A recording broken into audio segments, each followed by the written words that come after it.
We're joined today by Rob Smakman, Managing Director of Alvo Minerals. Rob, thanks for your time. Oh, it's great to be here, David.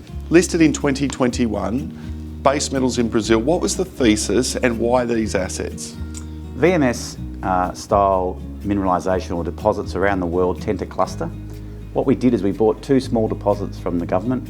Over the last couple of years, we've expanded our footprint to over 1,000 square kilometres of target mineralogy that hopefully will make a discovery around soon.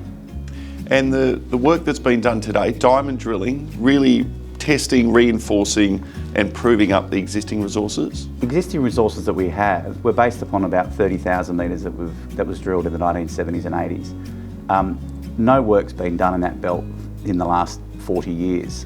So we came in and we started with diamond to really understand and expand on those two deposits. We've done nearly 20,000 metres now since we listed. We're still drilling.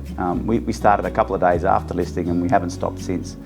But it's more than that. Like at the moment, we're really expanding our project portfolio and making sure that we cover the entire 1,000 square kilometres.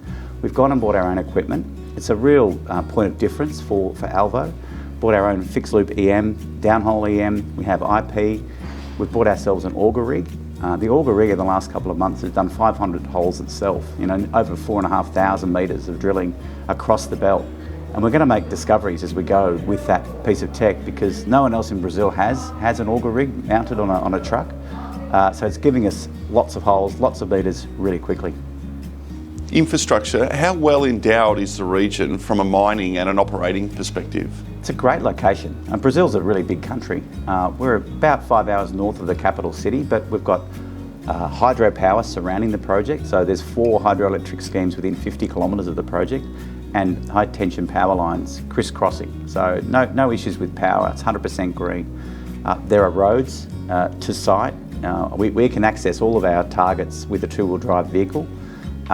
We have a rail system. The main north-south rail system is within 50 kilometres of the project.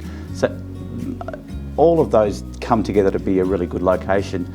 But we also have really strong political and local support. The community has been extremely receptive to Alvo coming in because having the project discovered 40 years ago by the Geological Survey and then pause pressed for the last 40 years, they were really hoping that we would come in and make a difference. And we are. We've hired locals.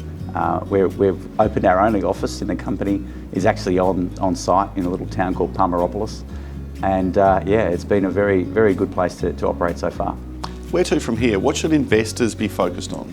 Investors should be watching really carefully about the exploration results that we're pulling up.